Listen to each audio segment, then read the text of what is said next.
Eduardo, ¿cómo le va? Buenas tardes, bienvenido.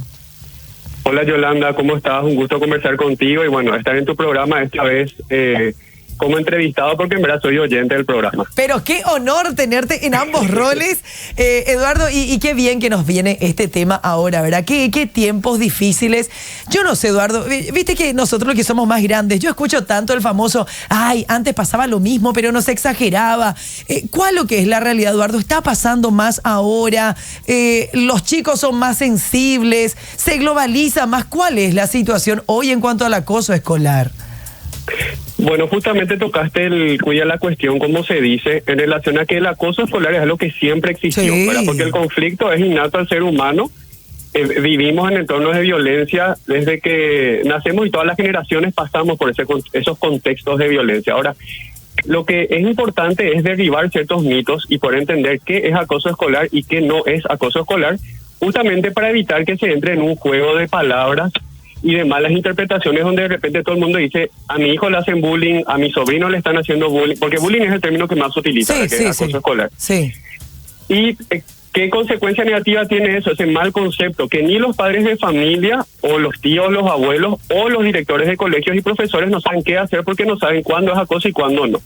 Pero en verdad hay una ley sobre acoso escolar en Paraguay, y hay mucha referencia en libros, opiniones doctrinales. La ciencia ya avanzó bastante y te dice claramente qué es y qué no es acoso escolar. Ahora, ¿cuál es el problema? Es que realmente no hay todavía una conciencia suficiente a nivel de instituciones educativas y familias sobre justamente, primeramente, entender qué se entiende por acoso y qué no es acoso. Ese es el primer problema que tenemos. ¿Qué sí es acoso, Eduardo? Viste que, qué sé yo, cuando uno tiene hijos chicos, te digo yo, ¿verdad? ¿Qué es el famoso? Coreano, ojo estirado, ¿verdad? Famoso, eso es un clásico, ¿verdad? Me tocó a mí hace 40 años y ahora le toca a mi hijo, ¿verdad? ¿Eso es o no es? ¿Desde qué punto se considera acoso escolar y uno tiene que hacer una denuncia correspondiente? Sí, acoso escolar ya pasa a ser cuando es, primeramente, una cuestión de violencia reiterada dentro de un entorno educativo, que ahora con el tema de la pandemia realmente el entorno educativo fue a la casa también. O sea, no es solamente si en el recreo te molestan, sino si también te están molestando a través de alguna red social, que es el ciberacoso, o no sé, en algún cumpleaños infantil o en algún intercolegial. Eso también se considera acoso escolar según la ley, ¿verdad? Porque la ley habla de actividades educativas, no solamente en el colegio, en el recreo. Pero Eduardo, ¿y es físico o psicológico? Físico, psicológico. Ajá. Y también hay un componente que le llaman a la literatura, que es de exclusión social, es decir, yo no te pego, yo no te molesto, pero te aparto del grupo, te hago el vacío, como se dice, no te invito a actividades, no existís, no te meto, claro, no existís. Suele pasar, por ejemplo, con los chicos que son de repente más tímidos, los que son un poco más torpes, que por ejemplo, qué sé yo, no juego bien al fútbol, nadie me quiere en su equipo de educación física, o no hago bien ningún deporte y me excluyen directamente. Eso también es un tipo de violencia. Sí. Eduardo, ¿y vos qué decís? Que no hay un nivel de formación de nuestros docentes que puedan captar la situación. Yo digo, pucha, por lo menos ahora veo que hay más profes en primaria. Antes pues nosotros teníamos una profe todóloga para 40 alumnos, ¿verdad? Mismo, y pobre, no podía haber, pero ahora veo que hay por materias, hay un poco más de atención. Los profes no están capacitados, Eduardo, como para poder actuar. El problema viene de la familia. ¿Cómo se aborda cuando tenemos un acosado y un acosador?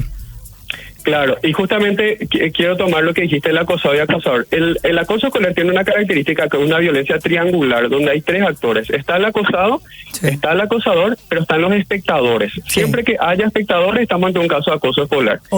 Es decir, que son los compañeros o penosamente a veces también los docentes entran en ese rol, donde o alientan la violencia o simplemente hacen la vista gorda. Bueno, acá no pasa nada y sigue, ¿verdad?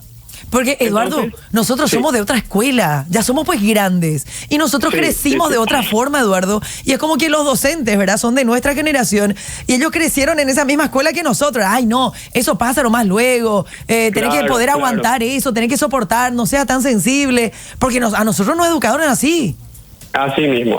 Y no es que la generación de ahora sea más débil, ni más sensible, ni nada por el estilo. Es, por un lado, de que hay más formas de ejercer violencia. Por otro lado, la sociedad está más quebrada en algunos aspectos. O sea, no existe más de por ahí la estructura así fuerte que antes había hay más información a mano, hay más formas de burlarse de las personas. Sí. Entonces todo eso hace que lógicamente los chicos estén más expuestos. Entonces no es que son más sensibles, no. A un niño de 5 u 8 años le está tocando vivir una realidad que a nosotros no nos tocó vivir.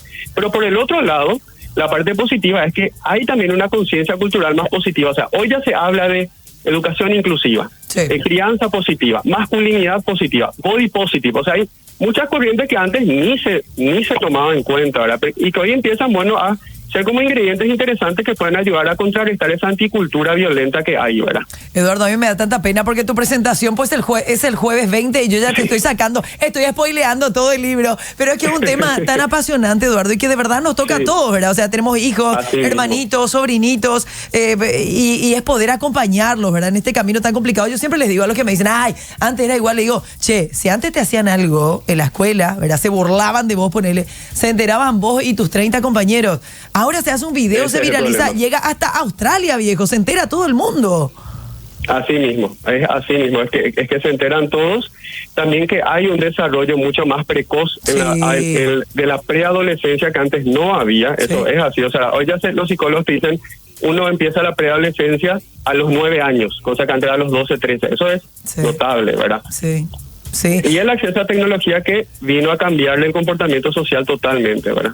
Eduardo, ¿cómo hay que controlar ese acceso a la tecnología también, verdad? O sea, hasta el punto que puedas, ¿verdad? Yo sé que hay un montón de maneras de controlar, hay otras Sí. cosas que no, pero hasta donde puedas, que mucho hay que ayudarle a los chicos con eso, que todavía no tienen la capacidad de discernir qué es lo correcto y qué no, ¿verdad? Así mismo, Yolanda. No, mejor que nadie sabes como madre, ¿verdad? Lo que toca Sí. de repente vivir, y que lo importante es acompañar, en no hacerle una suerte de olla de presión al profesor, porque realmente son los que están en el campo de batalla, Sí. pero estar alertas, acompañarle al profe, acompañarle al director de colegio, porque hay docentes capacitados, el MEC tiene un protocolo, se socializa constantemente. El tema nomás es no dormirse en los laureles y evitar que Claro. lo que empieza como una broma no termine en abandono escolar, ausentismo, ver las señales de la alerta para evitar el peor final, que puede ser directamente ya un caso de abuso, como se tuvo hace poco, o suicidio, que es el peor final que se puede tener, ¿verdad? Eduardo, ¿el problema de dónde viene? ¿De la casa? Esa es justamente una de las cuestiones más complejas de la figura del acoso, la causa, ¿verdad? Difícilmente se puede buscar un culpable, porque realmente el entorno es el que genera ¿cómo te voy a decir? El que genera el acosador. Puede ser la casa, puede ser los amigos, puede ser la escuela. Todos son como caldos de cultivo en el cual el acosador se va formando, ¿verdad? Y como expliqué, es un triángulo donde de repente el acosador en otro escenario puede pasar a ser víctima fácilmente también, ¿verdad? Entonces, son cuestiones que hay que ir analizando caso por caso. Qué difícil, Eduardo. ¿Todos estos temas se abordan en tu libro? Se abordan, es un libro de análisis jurídico, pero con mucho de psicología y educación por la figura que se estudia, ¿verdad? Y tenemos que ser tan cuidadosos, sobre todo cuando se trata de menores, ¿verdad? Sobre todo, sí, con la terminología. Sí. Y bueno, también con qué uno va a proponer, ¿verdad? Porque finalmente, bueno, los niños y los adolescentes son el mayor tesoro que tenemos en la sociedad, ¿verdad? Porque realmente son los agentes de cambio para una mejora que vamos a tener. Pero lo bueno es que hay una luz de esperanza, Eduardo, más allá que pueda parecer muy dramática la realidad, porque de verdad que es una realidad muy difícil la que les toca enfrentar a ellos, Eduardo. Les tocó un mundo muy difícil, ¿verdad? Pero hay esperanza. Hay esperanza, se ve un interés también por parte de los profesionales de la educación. Sí. Yo creo que los padres de familia, muchos demostraron ser verdaderos héroes hace 2 años con el tema de la pandemia, y esas son las cosas positivas que hay que rescatar, ¿verdad? Y a partir de ahí ver cómo se puede seguir trabajando para luchar contra esta anticultura que es la violencia, y ser conscientes que va a haber. La cuestión es cómo convivimos con ella, ¿verdad? Sí. Y cómo preparar a nuestros hijos, ¿verdad? Exactamente. O sea, yo soy partidario de que el derecho y la educación tienen que tener siempre una postura preventiva más que correctiva. Sí. O sea, no buscar siempre el culpable castigar, sino bueno, cómo evitamos llegar a ese punto.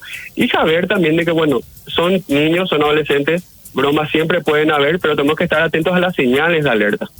Eduardo, o sea que me estoy riendo nomás porque ahora que hablaste de los padres que se convirtieron en héroes durante la pandemia, o sea que te juro que yo no me acordaba cómo se hacía la división, Eduardo, viste con esa rayita así, la L que hacíamos y le presta 2 Eduardo, no me acordaba. Claro, hace 35 años me pasó a mí, ¿verdad? Y tuvimos que empezar todos de cero, pero se hizo, todos hicimos lo que pudimos, creo que esa es la frase, ¿verdad? se hizo lo que se pudo y Sí. bueno, se sobrevivió. Sí, sí. Eduardo, nos vemos el jueves 20 de octubre a las 18:30 horas.